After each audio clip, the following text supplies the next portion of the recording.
We are on the 7th of May in 1989, and the Bulls are playing against the Cleveland Cavaliers in the first round of the East Conference playoff and are down 1 point, with 3 seconds left on the clock. Both teams had 2 wins, which means the one winning the game ends up in the next round. Jordan had already poured in 42 points, but it wasn't enough, and he was ready to score 2 more if necessary. That's why Michael Jordan makes 1 dribble on Larry Nance and 1 other on Craig Hilo. But when he is in front of Hilo, he stops and starts flying, like he already did many times during All-Star games. If that ball goes in, it will become one of the most legendary shots of all time, like the shoes he's wearing, the Air Jordan 4, one of the most popular Jordans, if not the most popular these last years. But what made these shoes so hype? Do they deserve their success, or are they overrated? Hi everyone, my name is Arthur Berondi, and today in Sneak In, we talk about the secrets surrounding the Air Jordan 4.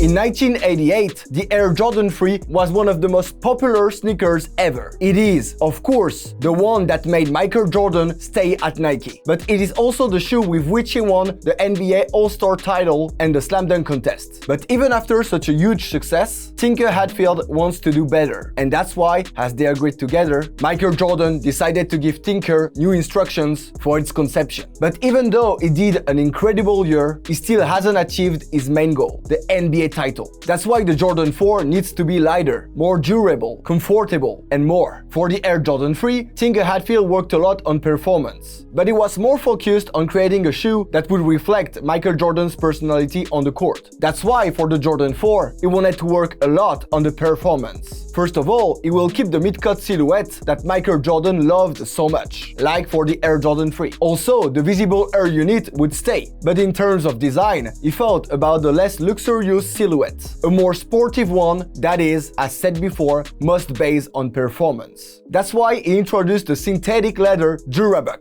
a lighter and more durable leather that was quite similar to nubuck leather in appearance. Tinker also decided to add a molded layer of urethane-coated mesh to make the sneaker much more breathable. For the sole, he made it in rubber so that the shoe could support many intense movements on the court. Finally, because Tinker Hatfield wanted to put his touch on the design, as he did on the Air Jordan 3 and the elephant print, he decided to put the legendary wings on each side, so that you can customize your Jordans with 18 different lacing options. He also put a Jumpman logo on the tongue and a Nike Air logo on the heel. And that was it. With all those elements, the Air Jordan 4 was ready to hit the shelves on February 1989 and make the sneakerheads' minds go crazy again. These shoes were ready to go beyond being simple basketball shoes, like every Jordan release ever. But what made it so famous so quickly? Why was it selling so well in 1989? Well, 2 things, and one of them is marketing.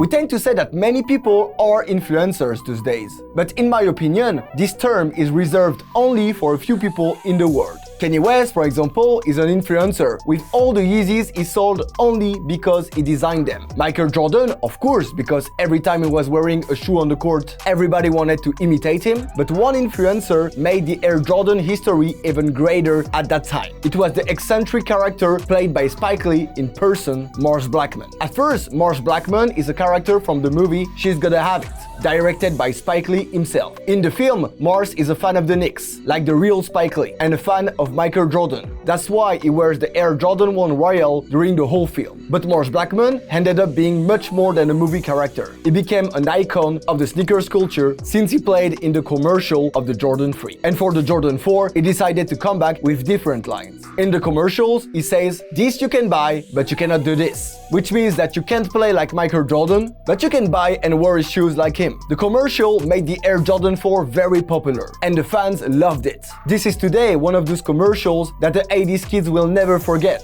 But this commercial is not the only thing Spike Lee did for the Air Jordan 4. He went further. He decided to put the Air Jordan 4 at the center of a scene in one of his most famous movies ever, Do the Right Thing. In this scene, Buggin' Out, a very famous character in the sneaker community, is on the street talking to Mookie, played by Spike Lee, but a neighbor bumps into him with a bike, making making his Air Jordan 4s dirty. Bugging out then says a legendary line, "You just stepped on my brand new white Air Jordans," and argues with his neighbor. Right after, there's another scene where he cleans his Air Jordans with a toothbrush, which made this moment a part of pop culture like no other Jordan before. This scene was amazing because any sneakerhead in the 80s or 90s could understand it, since everybody wanted to keep their sneakers new and clean at that time. Nobody wanted dirty sneakers. They wanted clean and shiny Jordans with no default. This scene became so legendary that the Jordan brand released a limited edition to the Right Thing Jordan 4 in 2017, with the iconic colors Bugging Out had on his Jordans in the film. Finally, this scene was a huge moment in the sneakers history, because the shoe in the movie was used to discuss race relations, gentrification, and the role of Jordan brand on young people. This shoe became the first sneaker to have a role in a movie, and it defined a huge part of sneakers culture. But what is the other event that made the Air Jordan 4 so iconic? We're now at the end of the season for Michael Jordan, on the 7th of May in 1989. Eager to finally win the NBA Finals, MJ is motivated. So motivated that he delivers an incredible performance during the final game of the playoff first round between the Chicago Bulls and the Cleveland Cavaliers by scoring more than 40 points. But even with that, the Cavaliers were still ahead by one. They even had the last possession. Craig Hillow and Larry Nance were not making things easy for Michael Jordan. On that day, anyone would have lost the game in front of them, but not Jordan. Michael Jordan went through a gap, caught the ball, and turned towards the free throw line. Larry Nance was too far, but Craig Hillow was here, ready to stop Jordan. However, Jordan stopped, flew, and shot. Hillow tried to jump and stop MJ, but it was too high, too strong for anyone. Nobody could beat him during this shot. It's in. Michael Jordan scored one of the most incredible buzzer beaters at the last second in the history of NBA, if not the most impactful. With the shot, the Chicago Bulls went to the next round, making the Cleveland fans so silent that we could hear insects flying. He turned on the AC in the stadium with that shot. That was crazy. But the other important thing about this shot is that the most famous picture taken of it put the Air Jordan 4 bread at the center of it.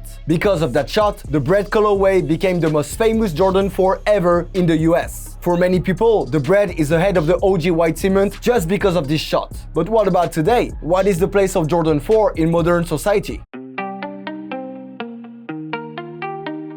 In 1999, the Air Jordan 4 came back 10 years after the initial release with the amazing OG white cement and, of course, the bread. After that, the Retro Plus were introduced, such as the black cool gray colorway and the white Columbia blue colorway. Some new Jordan 4 that seem to come from another world. Why is that so? Because of the materials first, that incredible cracked leather, but also because the Jumpman logo replaced the Nike Air logo. In 1999, the Jordan brand was already 100% independent. That's why the Nike Air was replaced. But even if those retros are cool, it's not what made the Jordan 4 popular in modern society. What really made the Jordan 4 an icon in the 2000s was the arrival of collaborations. First of all, the Jordan 4 Undefeated. That was the first collab on it. The pair is inspired by a flight jacket with a green upper and orange detail on the tongue and the laces. Also, the Thunder, that was released in 2006 in collaboration with Jordan Motorsport and released again in 2012 and recently in 2023. The sneaker was sold only with a jacket for $500 in 2006, so it was very complicated to get at that time. But the most impactful collaborations that made the Air Jordan 4 hype recently started in 2017 with the fabulous Air Jordan 4 Cause. The artist, who has always been a sneakerhead, was at the top of its hype in 2017,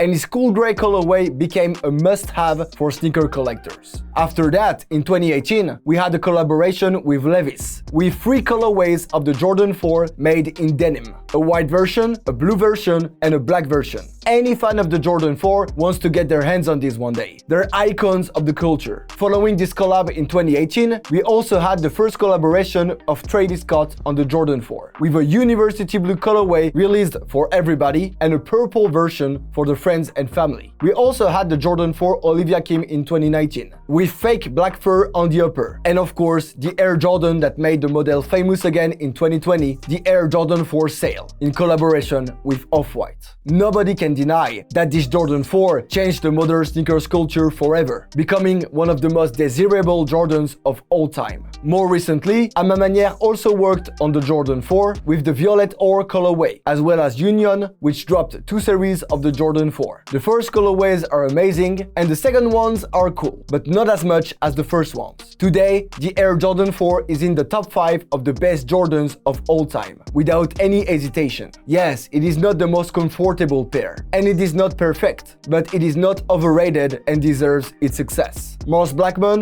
made the shoe an icon of the sneakers culture. Michael Jordan made it famous, and Virgil Abloh made it immortal because of how much hype he brought to a 30-year-old shoe. The heritage of these 3 personalities will stay forever besides the Jordan 4. And we can be sure this is only the beginning of its legacy in the modern sneaker world. And that's it for this video. I hope you liked it, and if you did, don't hesitate to put a comment down below to tell me what you think about the Jordan 4. Also, consider subscribing to the channel if it's not already done. Finally, we would like to thank our partner Kicks, who lent me a few Jordan 4s in this video. They are behind me. Don't hesitate to check their Instagram down below. Thanks for watching, and I'll see you soon on Sneak on Air.